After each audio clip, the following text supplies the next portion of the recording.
Bonsoir à tous et à toutes. Alors on va redémarrer, on va reprendre ce cours là où on s'était arrêté. En fait, on va peut-être reprendre à zéro, c'est mieux. En fait, on est Parashat Kitissa. Parashat Kitissa, hein, où on traite de la faute du veau d'or.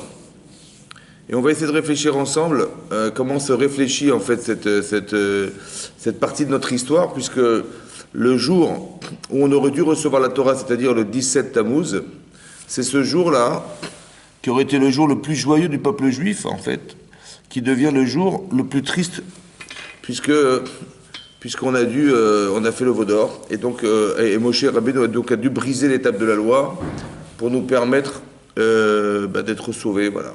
Après, on va essayer de comprendre ce qui s'est passé, comment ça s'est passé, pour quelles raisons, qu'est-ce qui a pu justifier une chose pareille.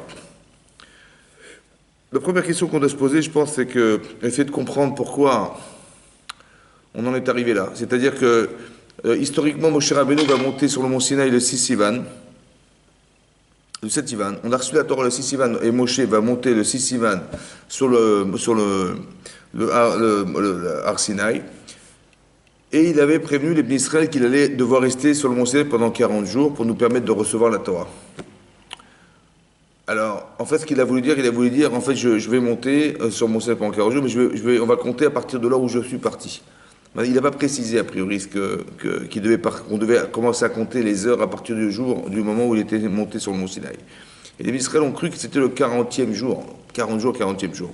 Et donc, quand on est arrivé au 40e jour, ils étaient fous de joie de pouvoir recevoir la Torah. Et donc, ils ont vu que Moshe tardait à descendre. Moshe Laredet, il a tardé Moshe à descendre du mont Sinaï. Et là, tout à coup, ils ont demandé à Aaron d'intervenir, et c'est à la suite de ça que le veau d'or s'est constitué. Maintenant, est-ce que toutes les personnes qui arrivent en retard, puisqu'ils ont cru qu'il était mort, c'est ça que Rachid nous rapporte, ils ont cru, en voyant Moshe ne pas revenir du mont Sinaï, ils ont dit Moshe, il a tardé à descendre, et donc ils ont vu le linceul Moshe Rabbeinu flottant dans l'air. Et Rachid expliquait que c'est Satan qui leur a montré. D'accord? Maintenant, ça ne veut pas dire qu'ils ont vu quelque chose, ça veut simplement vouloir dire qu'ils ont imaginé quelque chose. Ils ont imaginé que Moshe était mort. Voilà ce qu'ils ont imaginé. Maintenant, est-ce que toutes les personnes qui ont des rendez-vous, d'accord? On a des rendez-vous tout le temps, et bon, si la personne est arrivée en retard ou elle n'est pas présente, on ne dit pas, il est mort. Ça n'existe pas, ça, vous comprenez? On ne dit pas, oui, s'il n'est pas venu, c'est qu'il est mort. Non, ça n'existe pas. Vous comprenez? On se dit, il a dû avoir du retard, il a dû être gêné, il a dû être pris dans les embouteillages. On s'imaginera jamais, Chazvé Shalom, que la personne est décédée. Or, c'est ce qui s'est passé de façon unanime. Comment ça s'explique? Alors, en fait, on va se rendre compte que les personnes à qui on tient dans la vie, vous voyez, on tient à certaines personnes. On tient à son épouse, on tient à son mari, on tient à ses parents, on tient à ses enfants, on tient, je sais pas, à son beau-père, sa belle-mère, des gens qui sont les constituants de la famille, des gens avec qui on est proche. On est aussi, disons qu'on est inquiet lorsque son travail ne rapporte pas ce qu'on a besoin pour survivre dans sa vie, d'accord? On parle même pas de supplément, mais de vivre, d'accord? Donc la parnassa, c'est aussi quelque chose qui est vital. On voit qu'il y a des éléments qui sont vitaux et déstabilisants. C'est-à-dire que on nous demande, par exemple, de respecter nos parents, on nous demande d'aimer sa femme, de la réjouir, on nous demande d'aimer son mari, de respecter son mari, on nous demande naturellement, on aime nos enfants, vous comprenez? On aime nos enfants, on aime nos belles-mères, nos beaux-pères, nos amis, nos frères et sœurs. Il y a un lien familial qui se crée automatiquement. On est heureux de travailler dans sa vie. D'accord? Donc si on devait perdre l'essentiel de ce qui nous fait, qui constitue notre subsistance, évidemment que ça va créer des problèmes. Maintenant, si quelqu'un, il attend ses enfants tous les jours, ils reviennent de l'école tous les jours à une heure précise. D'accord? Ces enfants, ils rentrent de l'école, il est 17 heures, tous les jours, ça fait 6 mois qu'ils tapent à la porte, et ça fait 6 mois qu'on leur ouvre la porte et on les fait rentrer à la maison, on leur demande de se laver les mains, on leur propose un goûter, ça fait 6 mois que ça dure comme ça. Et là, ils ne vont pas tarder à frapper, il est 17h, ils ne vont pas tarder à frapper à la porte comme c'est l'accoutumance, d'accord? Et là, il est 17h, et il frappe à la porte, ok? 17h15. 17h15, c'est bizarre, ils ne sont pas... 17h30. 17h30, qu'est-ce qui s'est passé? 17h45. 45 minutes de retard. Et là, tout à coup, qu'est-ce qu'on imagine? On imagine le pire, d'accord? ils ont dû être kidnappés, ils se sont fait écraser, ils sont Chas v'Shalom. D'accord? Voilà ce qu'on pense. Mais pourquoi on pense au pire? On pense au pire parce qu'en fait, on aime nos enfants, on aime les personnes, on aime ces gens-là. Et donc, qu'est-ce qui se passe? En fait, on se rend compte qu'à la proportionnelle de ce qu'on aime, on a peur de ce qui pourrait leur arriver. On est tellement attaché à Moshe Rabbeinu. Moshe Rabbeinu, il est le seul homme au monde à pouvoir monter sur le mont Sinaï. Il est le seul homme au monde qui peut nous donner et nous transmettre cette Torah qui vient d'Hachem. Le seul. Alors, évidemment qu'on est attaché. Donc, consciemment, on a un attachement sans limite. Mais inconsciemment, on a peur. Cette peur, en vérité, elle ne s'exprime pas, elle n'est pas ressentie parce qu'on l'évacue, on ne veut même pas y penser, vous comprenez? Maintenant, on ne veut pas y penser. Et le problème, c'est qu'elle est présente. Et le fait qu'on soit fragilisé par ça. Alors, le Yetzer Hara, il va l'utiliser contre nous. C'est-à-dire qu'on va utiliser des valeurs qui sont des valeurs fortes pour les contredire et Chas v'Shalom faire en sorte que les personnes, elles perdent leurs moyens. Comme vous voyez des gens, malheureusement, qui quittent la Torah. Ouais. Et quand vous leur demandez pourquoi, ils disent parce que j'étais très attaché à mon Rav. Et voilà qu'un jour il s'est permis de me faire honte devant toute la Kehila, devant toute l'assemblée, et j'ai eu la honte de ma vie, j'ai dit c'est terminé, je ne veux plus voir, cette Torah me dégoûte, et ces gens me dégoûtent, je ne veux plus les voir. Ben non, le problème c'est qu'ils font l'amalgame entre la Torah et l'homme. C'est ça le problème. Et donc la frustration, le Yetzer Hara, il utilise ça pour les détacher de la Torah. Maintenant, le Rav il a eu tort, il a fait une grande erreur. Très bien. Mais qu'est-ce que ça a à voir avec la Torah? Vous comprenez? Alors, il dit, oui, mais le Rav, il représente la Torah quand même, c'est lui qui représente la Torah, donc je ne voulais plus voir cette Torah-là. Je lui dis que le Rav, il n'est pas la Torah, il représente la Torah, c'est vrai, mais il n'est pas la Torah. Donc si le Rav, il s'est trompé, ouais, si le Rav, il est fou, le Rav. Voilà, il est fou, ce Rav, il est fou. Alors parce qu'il est fou, alors la Torah, ça le remet en cause? Non. Donc ça veut dire qu'il faut se dire, non, il ne faut pas faire de lien. C'est vrai qu'il y a un lien entre la Torah et la personne, c'est vrai, mais la Torah n'est pas la personne, ou la personne n'est pas la Torah. Elle représente la Torah. C'est pour ça qu'il faut expliquer aux gens que dans ce cas-là, il faut pas. C'est vrai que ça remet en cause nos valeurs, parce qu'on est attaché à la personne. Mais le problème, c'est que la frustration proportionnelle au désir de s'attacher aux gens, ça crée des frustrations très fortes et ça peut déstabiliser les personnes. Autrement dit, on va tomber dans une problématique, qui est un paradoxe de la vie. C'est que d'un côté, on nous demande de nous attacher à nos parents. D'un autre côté, on nous demande de faire kibboud avaim, d'honorer nos parents, de les craindre, de faire attention à eux. Et d'un autre côté, on a une peur intérieure. Parce qu'on se dit, bon, Chas v'Shalom, s'ils partent un jour, comment on va faire? D'accord? Alors, il y a des gens qui sont intelligents et qui sont au courant de cette problématique. Ils se disent, malheureusement, ils se disent, bon, écoutez, je ne vais pas trop m'attacher à mes parents. Parce que je n'ai pas envie de souffrir à l'idée qu'un jour, ils vont partir. Je ne vais pas m'attacher à quelques X personnes parce que j'ai peur que c'est qui va subir tout ça? C'est moi qui vais subir ça. Alors, petit contact, je téléphone une fois par semaine, voilà, c'est malheureux, c'est malheureux. Et d'un côté, si la personne, elle ne s'attache pas, ben, elle va manquer la mitzvah. Et si elle s'attache, elle va risquer de souffrir. Alors comment on gère ce genre de choses? Ça, c'est une chose à comprendre. La deuxième chose, c'est que ce sont des éléments qui sont déstabilisants. Comme vous avez remarqué ici, qu'ils ont tellement eu peur que Moshe soit mort, parce qu'effectivement, on tenait à lui. Et le seul homme qui pouvait faire ce que Moshe était capable de faire, personne au monde n'était capable de le réaliser sans lui, c'était impossible. Donc on est dépendant de Moshe Rabbeinu. Et le fait qu'on soit dépendant de cette relation, alors malheureusement, voilà ce qui se passe. Mais on n'y pense pas, évidemment, personne n'y pense. Et c'est arrivé. C'est arrivé, donc il a tardé à descendre, et là, tout à coup, on était pris de panique. Il n'y a que dans la panique qu'on est capable de faire une chose pareille. Pourquoi c'est comme ça? Ouais, comment ça se traduit dans nos vies et comment ça peut se solutionner dans nos vies. Parce qu'il y a des éléments déstabilisants. Alors il faut trouver des solutions à tout ce qui pourrait nous déstabiliser. Ça veut dire qu'il faut trouver des solutions à tout ce qui pourrait faire que le Yetzer Hara, il va les utiliser contre nous. Vous avez compris? Comment je m'arrange? Comment j'arrive à être sereine ou serein dans la panique? Voilà. Comment ça se gère, ce genre de situation, et comment ça se traduit dans la vie de tous les jours. Voilà.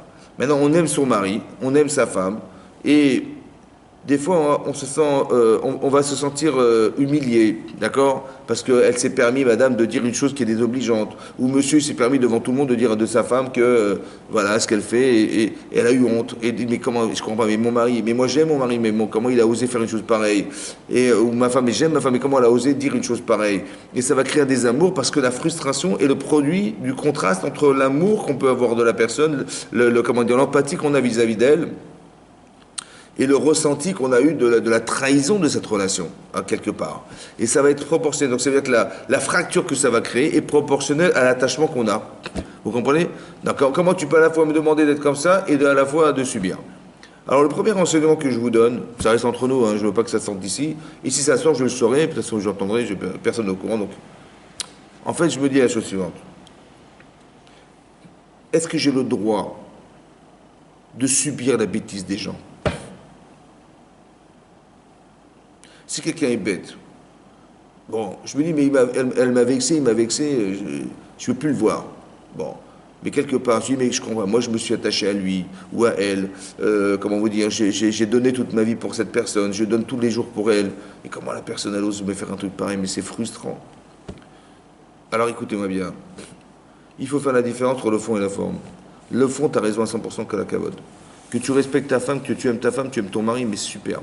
Kol hakavod, c'est une mitzvah. Mais si Marc et Ishto, il y a une mitzvah de réjouir son épouse, Minatora, Kol hakavod. Ça m'a dit, oh, mais c'est toujours moi qui fais, ou c'est toujours elle, elle dit, mais c'est toujours moi qui m'occupe des choses, c'est toujours moi qui m'investis et tout, mon mari, je vois pas ce qu'il fait, il fait rien, ou l'inverse. Bon, c'est frustrant. Alors je me dis, bon, mon mari, il est bête. Ouais. Dans ce domaine, on va dire. Ma femme, elle est bête dans ce domaine. C'est pas parce qu'elle est bête que ça va remettre en cause la relation que j'ai avec elle. C'est pas parce que mon mari est bête des fois que ça va remettre la relation que j'ai avec lui.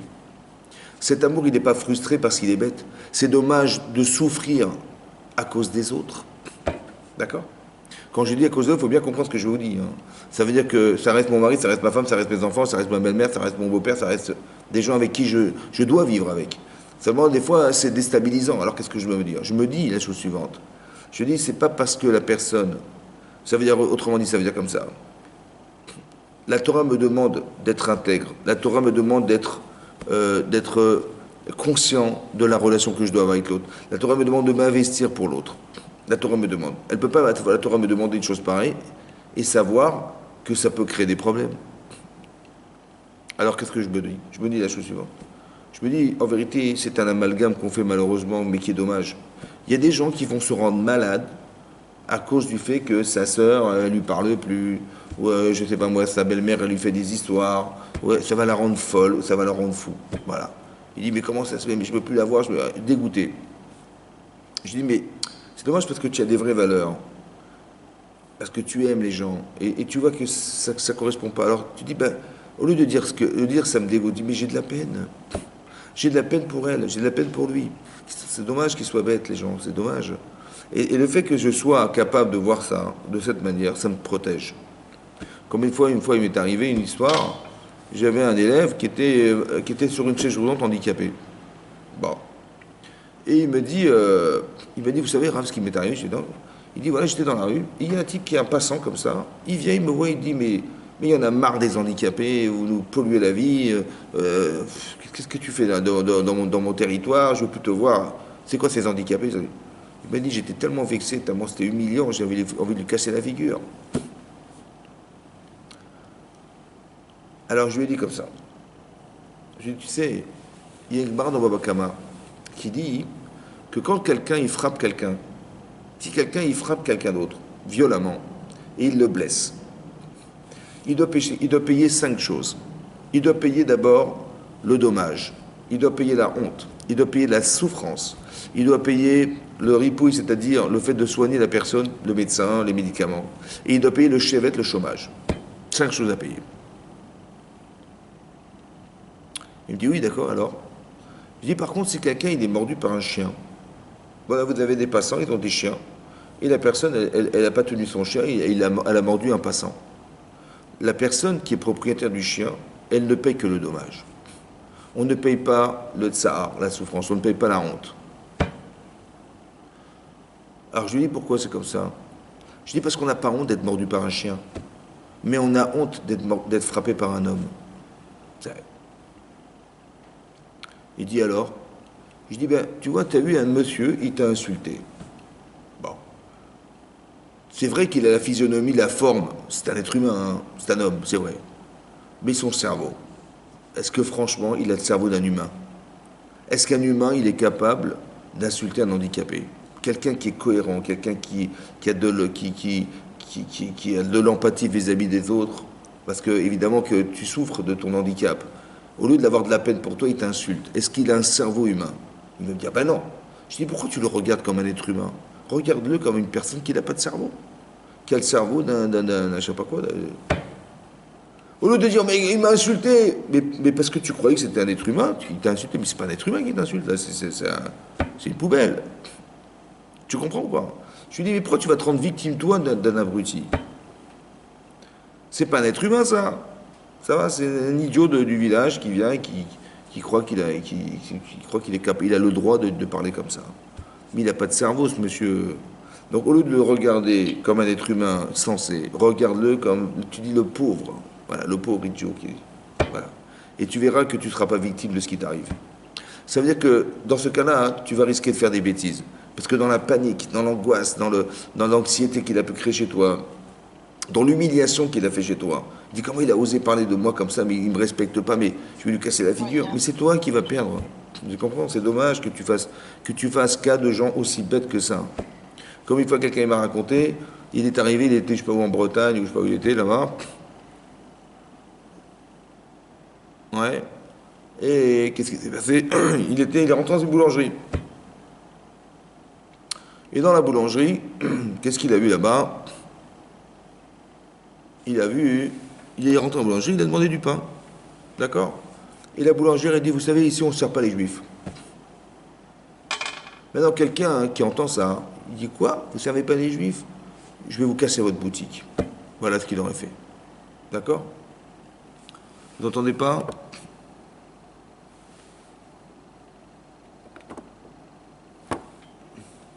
Pourtant, il y a du son. Hein. Et donc, vous n'entendez pas?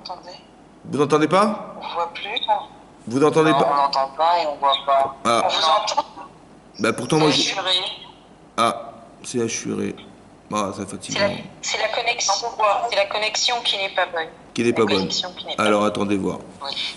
Ah, ce soir, c'était spécial. Et Sarah, il est spécial, hein, ce soir. Je sais pas ce qu'il a, là, mais... attendez, seconde. La connexion n'est pas bonne.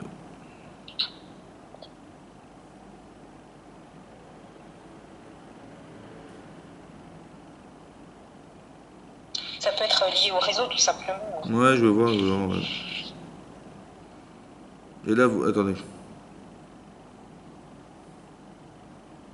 Là, on vous entend bien, par contre. Mais vous ne me voyez pas.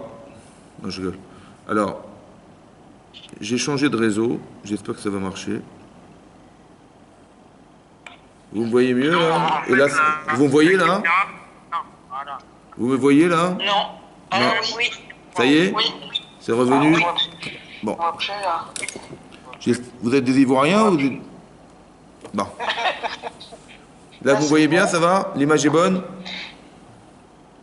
Oui. Bon, moi, je n'ai pas d'image, mais c'est pas grave, je vous entends, c'est bien. Vous n'avez pas d'image? Bizarre qu'il n'y ait pas d'image. C'est aléatoire, mais c'est pas grave tant qu'on vous entend.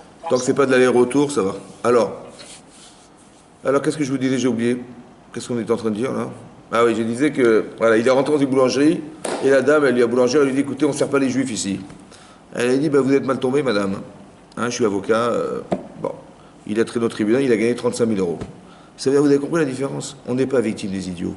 Ça veut dire que la personne devrait dire, quoi, tu me traites de sale juif, mais je vais te casser la figure, je vais te casser toute ta boutique. Vous avez compris? Par frustration, la personne, elle risque d'être violente. Mais on ne doit pas être victime des autres. Ça va? Il n'y a pas de panique à avoir. Il faut avoir des solutions. Ça veut dire qu'il y a des choses qui s'appréhendent dans la vie. Et je vous donne un exemple très simple. Voilà. Ici, dans l'exemple de la paracha de la semaine, Moshe Rabbeinu, il est monté le 7 Sivan sur le mont Sinaï. Il était censé arriver, dans leur calcul, le 16 Tammuz. D'accord? Ils se sont trompés. Ok. Maintenant, je vais vous dire une chose comme ça. Voilà. Écoutez, on est entre nous. Moshe Rabbeinu, il vient de monter là sur Mont Sinaï, on est de 7 Sivan. Le lendemain du matin de Torah, dites-moi, s'il ne redescend pas, on fait quoi? Alors les gens vont vous dire, mais attendez, le Rav, c'est un angoisse, c'est de la vie là. Qu'est-ce qu'il nous parle de problème? Mais Chaz v'Sholom, il n'a jamais échoué, Moshe Rabbeinu, il a toujours fait tout ce qu'il a fait, ça a marché, ça a réussi. Il a ouvert la mer Rouge, il a fait les plaies d'Égypte, tout ce qu'il a demandé, ça s'est réalisé. Pourquoi vous parlez de malheur? Pourquoi vous parlez de malheur? Je dis, écoutez, je vais vous expliquer. Je ne parle pas de malheur, je dis simplement qu'il y a des choses déstabilisantes dans la vie, d'accord? Des choses auxquelles on tient, et que si on n'a pas des solutions à ces problèmes, on risque de faire le veau d'or. Vous avez compris ce qui se passe? Alors qu'est-ce qu'il faut faire? Alors qu'est-ce qu'on fait? Alors je dis, bon, bah, c'est vrai que ça vaut le coup d'y réfléchir. On n'a pas dit qu'il faut réfléchir à tout dans la vie, hein. On a dit qu'il y a des choses qui sont troublantes, des choses qui sont déstabilisantes. Le Yitzhara, il va s'amuser avec ça pour essayer de faire que. Ça veut dire qu'il a conscience que j'ai, c'est que je tiens à Moshe Rabbeinu. Mais l'inconscient qui est sous-jacent de ça, c'est que j'ai peur. Parce que je me dis, mais si il arrive quoi que ce soit, comment je vais faire? Vous comprenez? Donc ce que je me dis, c'est de dire, écoutez, cette peur, je la connais. J'ai déjà eu l'expérience avec, on a pu avoir peur du retard de ses enfants. Bon, ces peurs, on les connaît. Maintenant, il faut savoir que cette fissure, cette faille qui est en nous, il faut la solutionner. Le tsar, il va l'utiliser contre nous, c'est pas normal. Donc, qu'est-ce que je vais faire? Alors, je vous pose la question, qu'est-ce qu'on fait? Qu'est-ce qu'on fait? Voilà, il est monté, mon cher Rabbeinu, qu'est-ce qu'on fait? Alors, on va réfléchir. On va dire, écoutez, si Chazvé Shalom, il devait décéder, alors on va trouver quelqu'un d'autre. Bon, manifestement, on n'a trouvé personne, on connaît la paracha, on n'a pas demandé ni à Aaron, ni à quelques quel qu'il soit, de remplacer Moshe Rabbeinu. A priori, on n'avait pas de solution. Donc, qu'est-ce qu'on a fait? On a fait le veau d'or. Maintenant, qu'est-ce qu'il faut se dire pour ne pas faire le veau d'or? Alors, il faut se dire comme ça. En fait, on n'en sait rien. C'est vrai qu'on n'a pas d'idée. Qui c'est qui va remplacer Moshe Rabbeinu? Je n'en sais rien. Mais je sais que Hachem, il le sait. Alors, je vais attendre qu'Hachem me dise. D'accord? Hachem, il pourvoira. Voilà, vous avez compris? On a fait une petite réunion, il est monté sur le mont Sinaï, on dit, écoutez, Chazvé Shalom, s'il arrive quoi que ce soit, on se dit tous, hein, on se passe le mot, Hachem il pourvoira, dans ce cadre-là. Bon, maintenant il descend pas, il tarde. Bah, qu'est-ce qu'on dit? On va pas, est-ce qu'on va faire le veau d'or? Ben non. Ça veut dire que vous avez compris que dans des situations déstabilisantes, il faut combler les brèches. C'est-à-dire que je sais que dans ces cas-là, avec mon mari, j'aurai des problèmes. J'ai pas envie de casser cette relation. Avec mes enfants, je risque d'avoir des problèmes. J'ai pas envie de casser cette relation. Avec ma belle-mère, avec mon beau-père, avec mes parents, j'ai pas envie de casser. Alors, le plus important, c'est de trouver des solutions qui risqueraient, si malheureusement elles devaient s'exprimer, de faire des brèches. Alors, je vais trouver des solutions.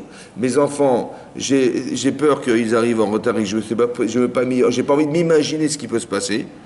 J'achète un téléphone et je leur donne un téléphone. Et je leur dis, écoutez, si un jour vous avez un retard, vous me téléphonez, on se téléphone, on s'appelle, on vous est joignable.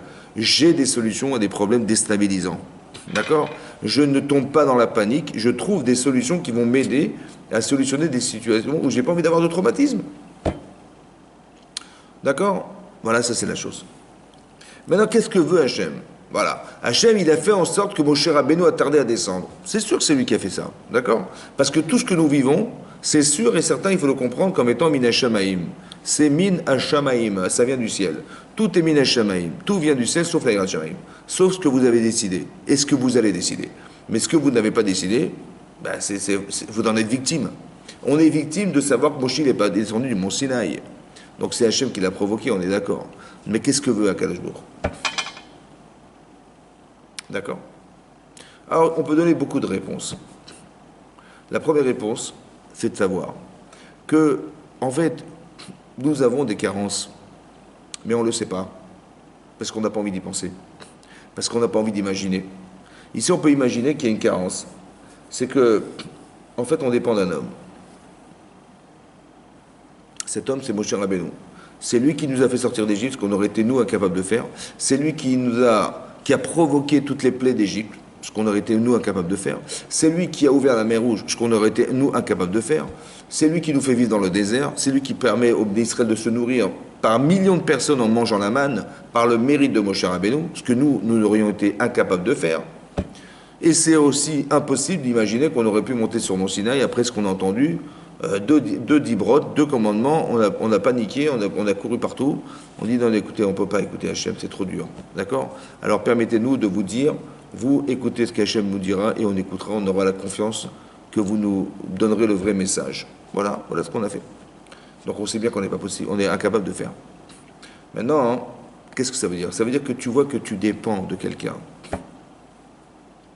Et Hachem, il ne veut pas qu'on dépende de qui que ce soit. Ça veut dire que la vocation de Moshe Rabbeinu, la vocation du Rav, la vocation du rabbin, c'est pas de faire que les gens soient dépendants de lui.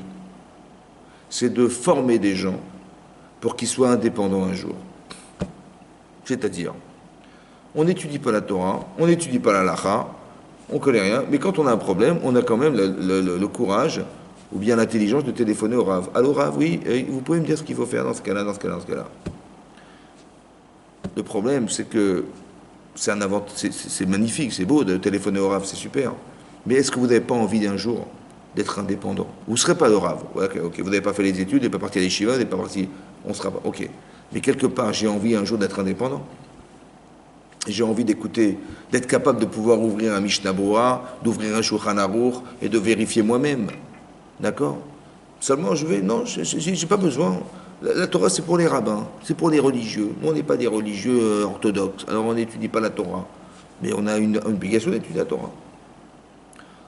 Vous savez, quand c'est marqué on le dit à la fin de la prière de Shabbat, on dit Kol Hashoneh Halachot Bechol Yom. Ouais, Kshte Halachot. Celui qui apprend 2 lois par jour, il sera méritant du monde futur. Qu'est-ce que c'est que 2 lois par jour? Franchement, 2 lois par jour. Vous allez apprendre 2 halachot, 2 lois par jour. C'est rien du tout, 2 lois par jour. Comment on peut mériter le monde futur avec 2 lois par jour? L'attachement, 2 lois par jour, c'est rien. Bon, 2 lois par jour, en un an, ça fait combien de lois? 365 jours multiplié par 2, ça fait 730.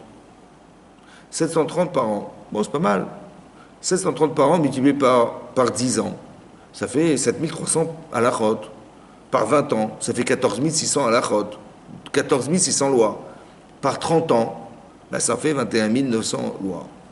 21 900 lois en 30 ans. Bon, je vais calculer 40 ans, 50 ans. Mais si vous avez un petit programme, 2 lois par jour, ça prend 5 minutes.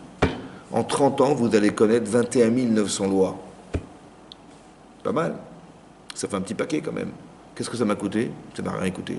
Si j'ai fait 2 minutes, j'ai fait 5 minutes, j'ai fait 10 minutes. Allez, j'ai fait un quart d'heure par jour, j'ai fait 1 heure par jour. Vous imaginez tout ce qu'on peut apprendre en une vie? Mais 40 ans, c'est rien, 40 ans. Vous avez compris ce que je veux dire?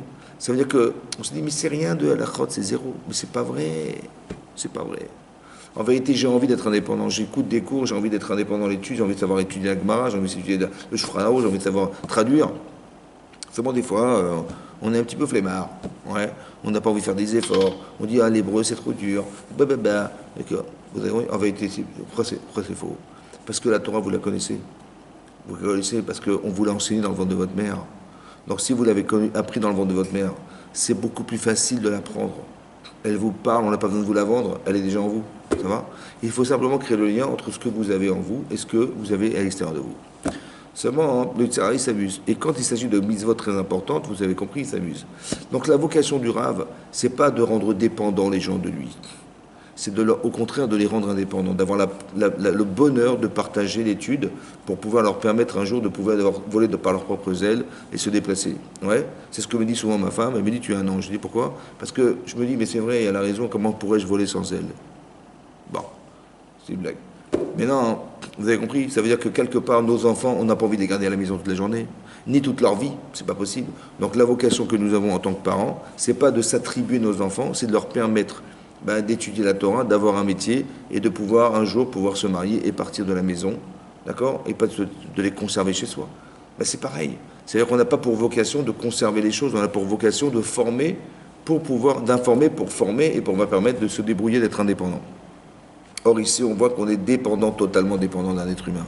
Et ça, c'est dangereux. C'est pour ça qu'Hachem dit, vous avez vu, vous n'avez pas accepté d'écouter de moi, alors vous allez voir que cette dépendance à Moshe, en passant par intermédiaire, elle pose problème. Elle pose problème. Il faut être capable de pouvoir être aussi un jour indépendant. C'est-à-dire que le Rav, il n'a pas pour vocation de pouvoir tout le temps garder pour lui, ou à lui, mais de pouvoir permettre aux gens de pouvoir être épanouis. Ça, c'est une chose à comprendre. La deuxième chose à comprendre, c'est quand on a peur, oui, comme c'est le cas ici, le cas de panique, en fait, on se rend compte consciemment de combien on aime les personnes. Alors, un exemple très simple, vous allez comprendre.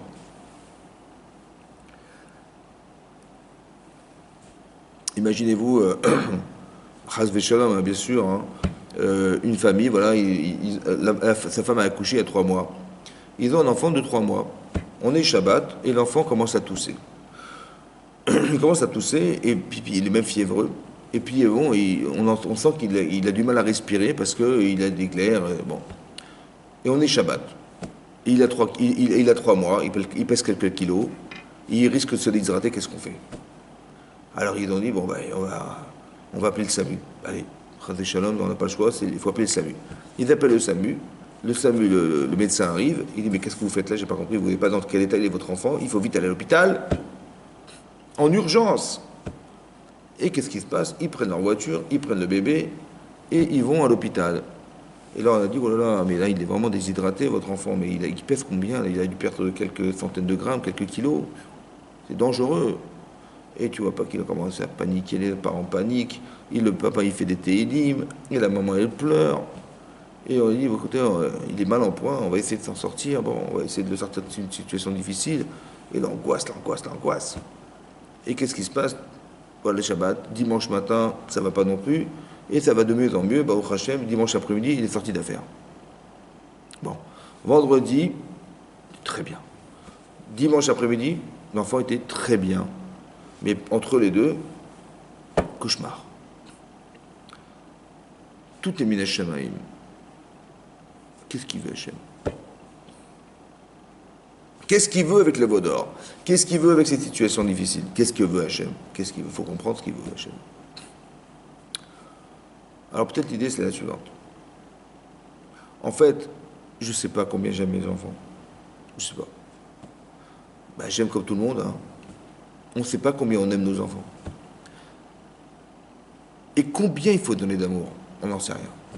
Quel degré d'amour il faut avoir? Et qu'est-ce qu'il faut transmettre? Combien il faut aimer? On ne sait pas. Alors qu'est-ce que fait Hachem des fois? Parce que peut-être l'enfant a besoin de cet amour. Alors il va créer un moment de panique. On va même pleurer pour lui. On va prier pour lui. Bon, il va s'en sortir, vous inquiétez pas. Seulement ce qu'on a gagné entre avant et après, c'est qu'on sait combien on aime. Puisqu'on a pleuré pour lui. J'étais inquiet pour lui. Je sais combien j'ai eu peur de le perdre parce que je l'aime, cet enfant. Vous avez compris ce qui se passe? Ça veut dire que le fait de nous avoir mis dans une situation pareille, c'est un révélateur aujourd'hui conscient de combien on aime. Je ne savais pas avant, je ne savais pas que c'est comme ça. Je ne savais pas qu'on pouvait aimer autant son enfant au point de pleurer comme ça, je ne savais pas. Maintenant, je le sais.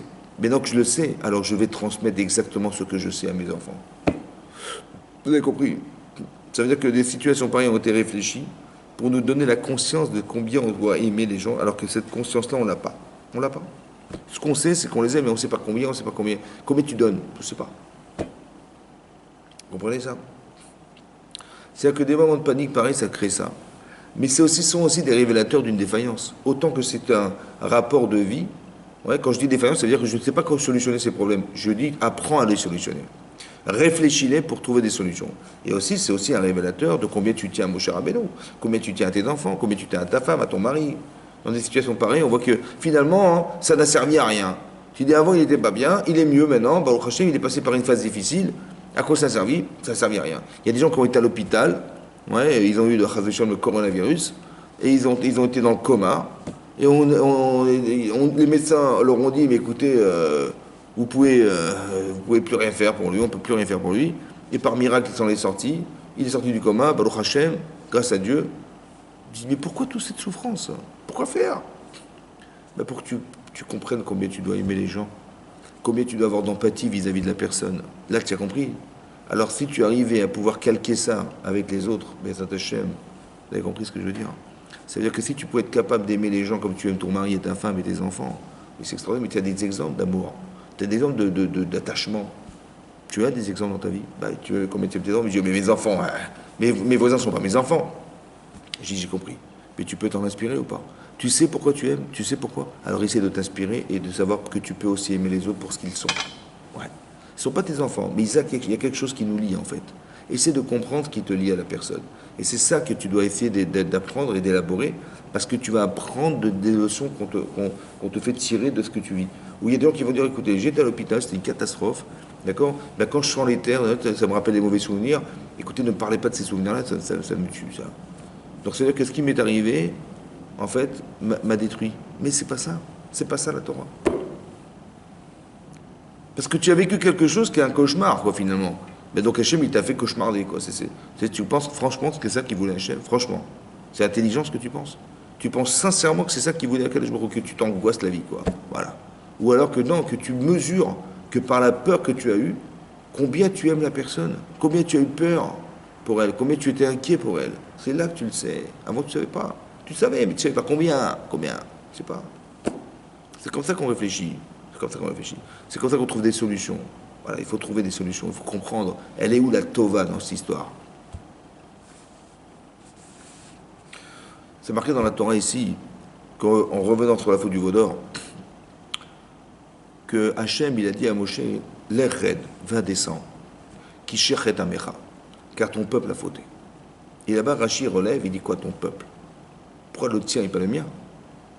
Vous savez, c'est un peu comme on dit avec nos enfants, quand ça va pas, je dis à ma femme, écoute, regarde tes enfants ce qu'ils font. Non, c'est plus les miens, vous avez compris, c'est les siens et c'est plus les miens. Ou ma femme, elle me dit pareil, regarde ce qu'il est en train de faire ton fils là.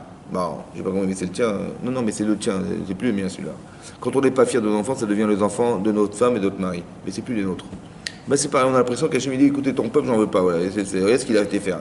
Descends, va voir ce qu'ils ont fait ton peuple. Non. En fait, Rachid dit que Hachem, il n'a pas de problème.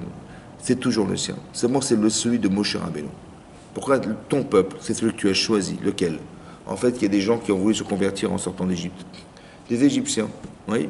Ils se sont convertis au judaïsme, mais Moshe, il a accepté ces gens, il les a acceptés. Manifestement, il ne fallait pas, oui, parce que tout le monde n'est pas adapté à la Torah, tout le monde n'est pas adapté à l'exigence que nous avons dû subir dans l'histoire, et ça a beaucoup de conséquences dans l'acceptation de la Torah, ça. Et ça, Hachem dit, bon, il ne voulait pas qu'il les prenne. Finalement, il dit non, non, mais c'est très très bien, ils vont se convertir au judaïsme, ils vont rentrer Tachat Kanfei Shechina, ils vont rentrer sous l'aile d'Akadosh Baruch Hu, ben ça c'est bien, c'est très bien, au contraire. Bon.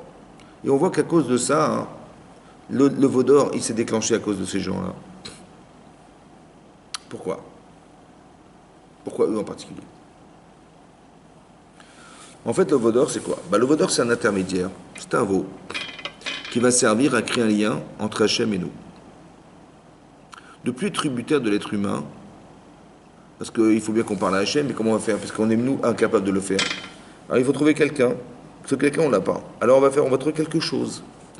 Comme il y avait les chérubins, les kérouvim qui se trouvaient au-dessus du Mishkan, au-dessus du Aaron HaKodesh, sur la caporette. Et Hachem parlait entre les chérubins, ben, il va parler à travers cet animal. Vous comprenez? Et donc ils ont cherché un intermédiaire. Il fallait trouver quelque chose qui soit capable de pouvoir créer le lien entre Hachem et nous. Ça, c'est le rapport qu'avaient les gens sortant d'Égypte qui n'étaient pas liés à la Torah, qui n'étaient pas liés à la Vodat Hachem. C'est quoi la différence entre les deux? Alors, pour comprendre ça, hein, il faut comprendre la chose suivante. Il y a deux façons de concevoir la vie.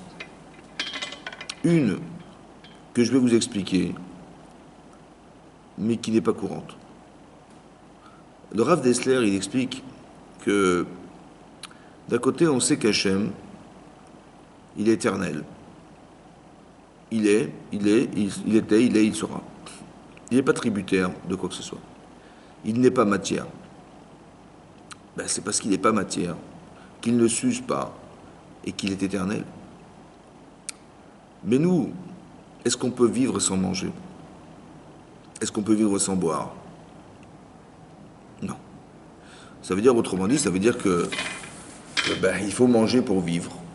Mais ce que je vais consommer, ce que nous allons consommer, est à la mesure de ce qui nous permet de vivre. C'est-à-dire que si vous mangez des pommes, vous mangez des poires, vous mangez des bananes, vous mangez de la viande, vous mangez des œufs, combien ça peut durer de temps un œuf? Combien ça va durer de temps combien vous pouvez conserver de la viande? Le temps de la conservation, c'est le temps de votre vie. Donc vous allez vivre le temps que vous donne la chose que vous consommez. Je veux bien, mais ça veut dire que c'est paradoxal, parce que si on ne mangeait pas, si on n'était pas investi de la limite de ce que nous mangeons, on serait éternel. Comme Hachem est éternel. Donc c'est un paradoxe de devoir manger pour vivre. Au contraire, j'aurais préféré ne pas manger pour vivre. Pourquoi? Parce que c'est marqué dans le Navi, Lo ala lechem levado yichi adam. Lo ala lechem levado. Ça n'est pas seulement par le pain que vit l'homme. Et l'alkom motsapi Hachem. Que par ce qui sort de la bouche d'Hachem, c'est-à-dire de sa volonté. En fait, nous vivons par sa volonté. Si vous vivez, c'est parce que vous êtes, parce que sa volonté, c'est de nous faire vivre. Maintenant, on a l'impression que la forme, c'est de manger. Alors, qu'est-ce qu'on fait, nous? Alors, on dit, ben, écoute, pour que ça ne reste pas la forme, parce que manifestement, tu ne peux pas te passer de manger, ni de boire, ni de respirer. Alors, tu vas dire une bracha avant de manger. Tu vas dire, Baruch Ata Hashem, tu vas reconnaître le bienfait d'avoir mangé des protéines, d'avoir mangé des vitamines. Parce que c'est ça la bracha d'Hachem. C'est ça qui te fait grandir. C'est ça qui te fait te tenir en bonne santé, grâce à Dieu. Donc tu dis, Baruch, que la source de la bénédiction qui te permet à toi de vivre, ben c'est Hachem. Tu dis Baruch. Tu fais Birkat Amazon, tu remercies Hachem de t'avoir rassasié. Tu remercies Hachem après avoir mangé. Donc cette avodat Hachem, c'est de passer par un intermédiaire. Tu peux pas te passer du soleil, tu peux pas te passer de la lune. On fait Birkat Alevana, la bénédiction de la lune, parce que le fait qu'elle se renouvelle, c'est un révélateur qu'il n'y a qu'un bon Dieu dans l'histoire. D'accord? Depuis longtemps, on a compris que les phénomènes naturels sont des phénomènes pensés, réfléchis par Hachem, parce que c'est trop intelligent. D'accord? Que la lune, l'attraction de la lune, quand elle tourne sur elle-même, elle attire les marées, la lune. D'accord? Parce que sinon, le monde serait inondé. C'est pour ça que les femmes, elles ont une menstruation qui dure que 30 jours, parce que les liquides sont aspirés par la lune. Vous avez compris? Comme ça, des Rishonim. Maintenant, ce qu'on apprend de là, c'est extraordinaire. Ça veut dire qu'il y a une façon de cultiver son rapport à la vie, et que bizarrement, on est obligé de manger pour vivre, alors que normalement, on n'aurait pas obligé de vivre. Est-ce que cette conception existe? Ben, celle-ci, elle existe. Mais la conception de ce passé d'intermédiaire, est-ce qu'elle existe? Le Rav Dexler d'expliquer que Moshe Rabbeinu a été capable de permettre d'atteindre cette dimension. En fait, c'est pas parce qu'il y a le soleil que ça nous éclaire. Hein. C'est pas parce qu'il y a la lune que les marées là. C'est parce que tu manges que tu vis. Non. En vérité, c'est ce qu'Hachem a décidé. La lumière vient d'Hachem. Tout ça, ça vient d'Akadosh Baruch Hu. Mais en vérité, on n'est pas capable de conceptualiser. Alors, on est obligé de matérialiser les choses. Mais sachez en vérité qu'on n'est pas éclairé par le soleil. C'est Hachem qui nous éclaire. D'accord? Pas au chocolat. Je vous parle de l'éclairage qui nous éclaire à la vanille non plus, ni au café. Mais qui nous éclaire, c'est Akadosh Baruch Hu qui nous éclaire. Mais non, on n'y croit pas. Parce qu'on voit bien que c'est le soleil. Alors si tu penses que c'est le soleil, alors tu vas devoir te conformer au soleil. Mais eux, les Bnei Israël, grâce à Moshe Rabbeinu, ils ont été capables de sortir de cette dimension-là. Un peu comme l'Agma dans Tanit Daf Kafé, elle dit là-bas que Rabbi Hanan Dossa, un jour il a fait un miracle. Lequel? Bah, sa fille lui a dit, tu sais, papa, malheureusement, je me suis trompé, j'ai allumé les veilleuses de Shabbat, j'ai préparé les veilleuses de Shabbat avec du vinaigre. Et comment je vais faire? Et j'ai pas d'huile, comment je vais faire?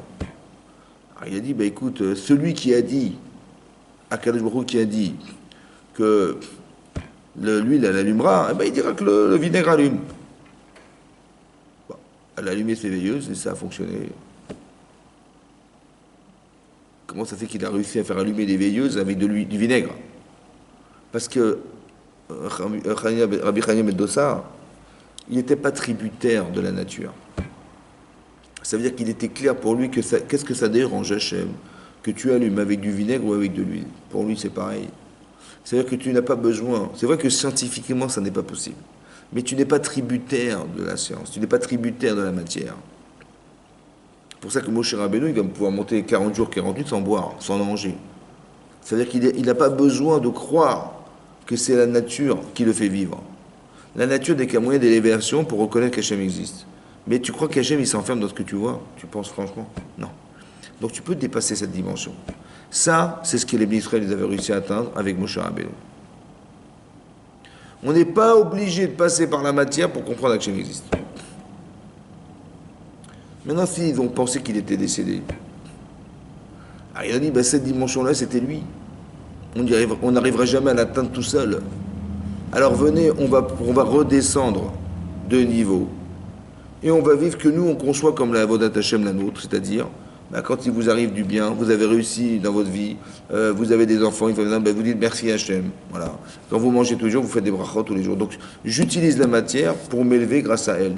d'accord? En reconnaissant que tout ce que j'ai, c'est grâce à Dieu, et je dis merci à Hachem en permanence. Pour les Israël à l'époque, c'est une avoda zara. C'est-à-dire quoi? Elle n'est pas fausse, hein. Elle est juste étrangère.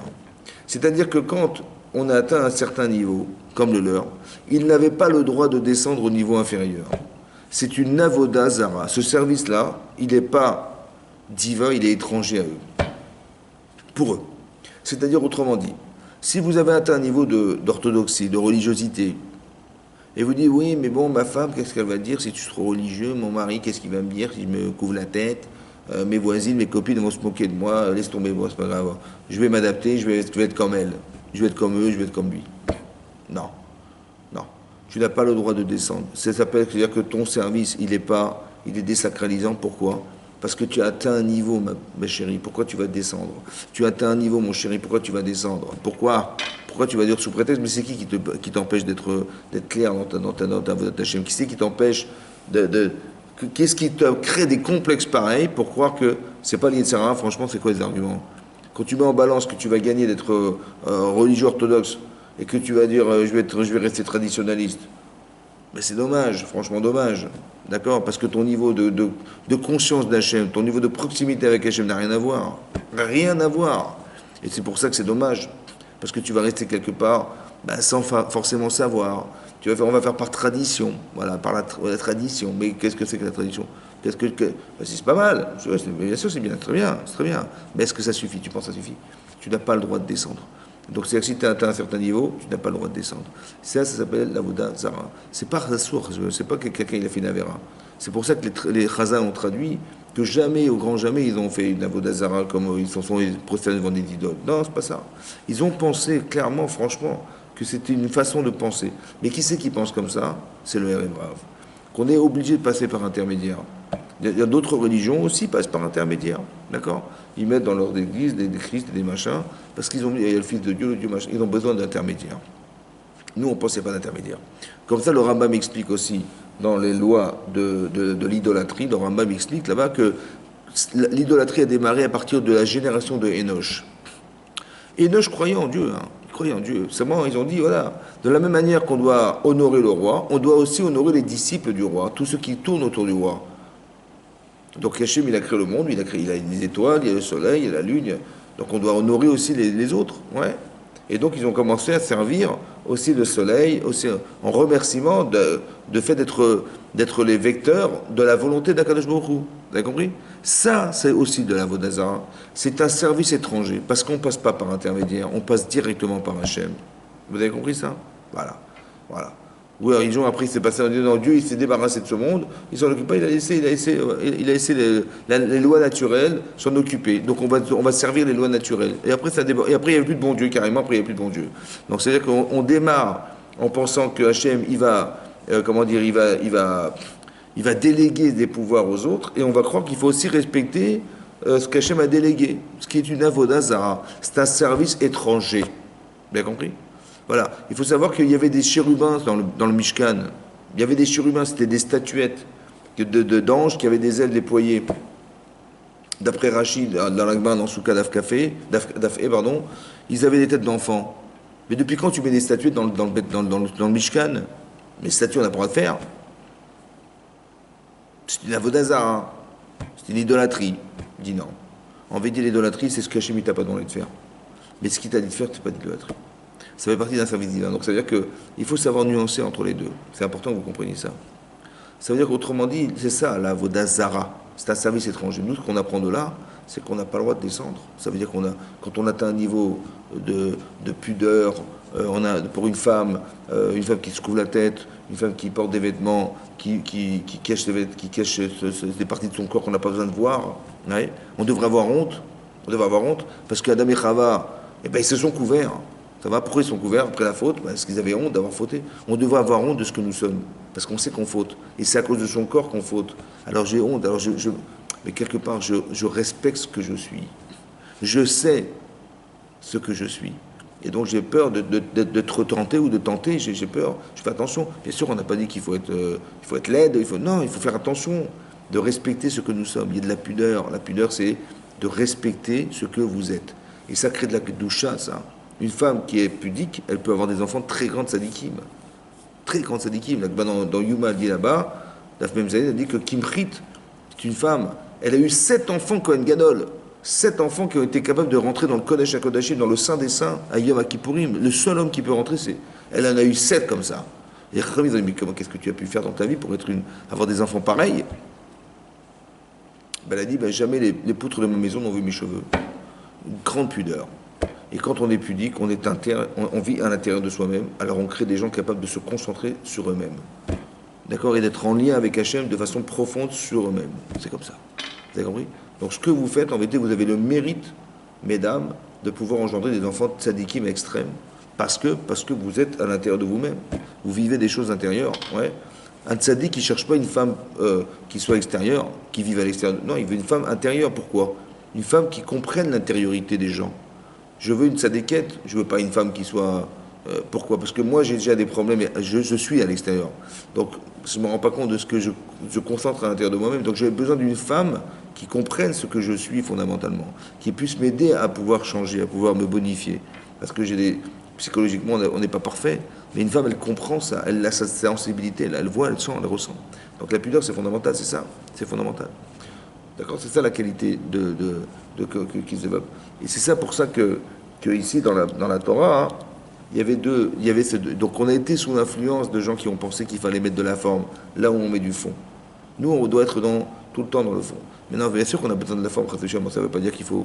La forme est importante, la manière d'exprimer les choses est importante. La forme, la manière... Vous pouvez dire des vérités à des gens, mais vous leur dites des vérités qui font mal. Ouais, qui sont blessantes, qui sont vexantes. Mais c'est la vérité. C'est la vérité. Le lashon hara, la médisance, c'est la vérité. C'est vrai, c'est la vérité. Mais est-ce que j'ai besoin d'entendre, moi? Tu me racontes des histoires sur les gens, je n'ai pas besoin d'entendre. Si tu penses que c'est vrai ce que tu dis, mais tu as raison, hein, vas-y, va leur dire, va. Ouais. Ne me raconte pas à moi ce que tu sais des gens, parce que j'ai pas besoin de savoir, moi. Cette vérité, j'en veux pas de cette vérité. Par contre, si c'est vrai, ce que tu penses, c'est juste ce que tu penses, mais quelque part, tu l'utilises pour dénigrer les autres, ça m'intéresse pas. Par contre, si tu l'as vu et tu as l'intelligence de voir qu'il y a des défauts chez les gens, alors va leur dire à eux ce qui ne va pas. Essaie de trouver les mots pour essayer de les aider. Ah, tu n'y arrives pas. Ah, c'est dur d'aller parler aux gens. C'est facile de critiquer. C'est facile de se moquer des gens. Mais c'est pas facile d'avoir de l'empathie en disant les pauvres, ils font des erreurs. Va les aider à corriger leurs erreurs. Va leur faire va faire en sorte que leur avodat Hashem, elle va se développer de façon plus cohérente et plus possible, plaisante et plus paisible. Vas-y, va leur dire, va. Ouais, ça c'est autre chose, ça, vous avez compris? C'est pour ça qu'il faut toujours réfléchir à la Vodat Hashem, comment ça se traduit chez nous. Voilà. Et ça c'est important qu'on l'entende. Que, on ne doit pas être déstabilisé par des situations qui sont troublantes. On doit avoir des réponses à ces problèmes. Il faut savoir les gérer. Voilà. Et aussi de savoir que, quand on les a vécus, c'est un révélateur d'attachement à la personne. Ouais. Le Yetzer Hara, il va utiliser ce que je sais faire de bien contre moi. Donc il ne faut pas tomber dans ce panneau. D'accord? Il ne faut pas tomber dans ce panneau, il faut savoir qu'on a besoin. Autant que Moshe Rabbeinu, quand il a vu ça, qu'est-ce qu'il a fait? Il a cassé les tables de la loi. Quand il est descendu du mont Sinaï, il a cassé les tables de la loi. Les tables de la loi, les Luchot Amrit, c'était les objets les plus précieux qu'on ait jamais pu avoir dans l'histoire. Parce que les premières tables de la loi, elles ont été taillées et elles ont été gravées par Hachem. Maintenant, qu'est-ce que fait Moshe Rabbeinu? Quand il voit le veau d'or, il prend les tables, il les casse par terre, il les brise. Le Midrash ramène, ça c'est la Gemara dans Shabbat, qu'il a dit, Hachem lui a dit, Chazak ou Baruch, Ishaer Kochacha, que tu gardes ta force. C'est-à-dire qu'il a bien fait d'avoir brisé les tables de la loi. Et on a du mal à comprendre. Qu'est-ce que les tables de la loi, elles vont avoir dans l'histoire? Pourquoi il avait besoin de les casser? Comme si qu'il ne les méritait pas, alors on les casse. Vous n'étiez pas respectueux de la Torah, alors ces tables, on ne vous les donnera pas, on va les casser. Non, tu ne les casses pas, non, tu ne les casses pas. Tu les ranges, tu les respectes, tu les honores. Tu prends ces tables de la loi, elles sont spéciales. Tu les prends, tu les mets dans le Aron HaKodesh, tu les mets dans l'arche, et tu les conserves. Pourquoi tu les casses? Qu'est-ce qu'elles ont à voir, les tables de la loi, avec les erreurs des hommes? Depuis quand tu casses sous prétexte qu'ils ont fauté? Ils ne méritent pas la Torah. Et ils ne méritent pas la Torah, c'est pas pour ça que. C'est comme si tu vas. Parce que les gens parlent pendant la prière et pendant la lecture de la Torah, tu prends le Sefer Torah et tu vas le jeter par terre. Parce que tu es agacé de voir les gens qui ne respectent pas la lecture de la paracha. Non. La Torah n'a rien à voir avec la bêtise humaine. Tu prends ton Sefer Torah, tu le ranges là-bas, tu dis écoutez, je suis désolé, vous ne méritez pas qu'on vous lise la paracha. Vous parlez, ça ne va pas du tout, et je le range dans le Ronakoné, je l'embrasse et je le range, le Sefer Torah, je ne vais pas le jeter par terre et le briser en deux. Pourquoi Moshe il a brisé la table? En fait, il a brisé les tables. Peut-être pour nous dire une chose comme ça. Vous avez fait le veau d'or, vous avez cru que ce veau, ça serait l'intermédiaire entre moi et Hachem, entre nous et Hachem. Vous êtes trompés. C'est ça la Torah. Il va prendre les tables de la loi, il va leur donner. Ce qu'ils vont risquer de penser, parce que manifestement ils pensent que on vit par intermédiaire, ils vont risquer de penser, Chas v'Shalom, qu'il faut servir les tables de la loi. Alors Moshe Rabbeinu, il leur a dit, il n'y a rien dans la matière. Tu prends les tables et tu les casses par terre. Pour dire la Avodat Hashem, c'est pas de servir la pierre, c'est pas de servir le rouleau du Sefer Torah. C'est de respecter ce qui était marqué dans les pierres. C'est de respecter le message qui est marqué dans le Sefer Torah. Quand vous voyez un Sefer Torah qui sort pour la synagogue, dans la synagogue, on se lève devant un Sefer Torah, on ne se lève pas devant les rouleaux du Sefer. On ne respecte pas le rouleau du Sefer, le parchemin du Sefer. On respecte ce qui est écrit dans la Torah. On est plus dans le fond que dans la forme. Vous avez compris? Il a dit, mais si je leur donne les tables de la loi, ils vont commencer à adorer les tables de la loi. Mais c'est pas ça qu'il faut faire. D'accord? Donc il a dit, je casse les tables, pour vous dire, il n'y a rien là-dedans. Il n'y a rien dans la matière, il n'y a rien dans la pierre. Tout est dans le message. C'est pour ça que c'est marqué là-bas que quand il a brisé les tables, les otiyot pour chot ba'avir. Là-bas, c'est marqué que les lettres, elles ont volé dans l'air. Parce que l'essentiel est dans le message. Quand vous voyez un rave, on se lève devant un rave. On ne se lève pas devant l'homme. On se lève devant la Torah qui représente l'homme. D'accord? C'est très important que vous compreniez ça. Il faut respecter la Torah que représente l'homme. Voilà. On ne dit pas le rave, c'est pas le bon Dieu, le rave. C'est pas une idole. Il faut comprendre que le rave, c'est la Torah qui représente qu'on respecte.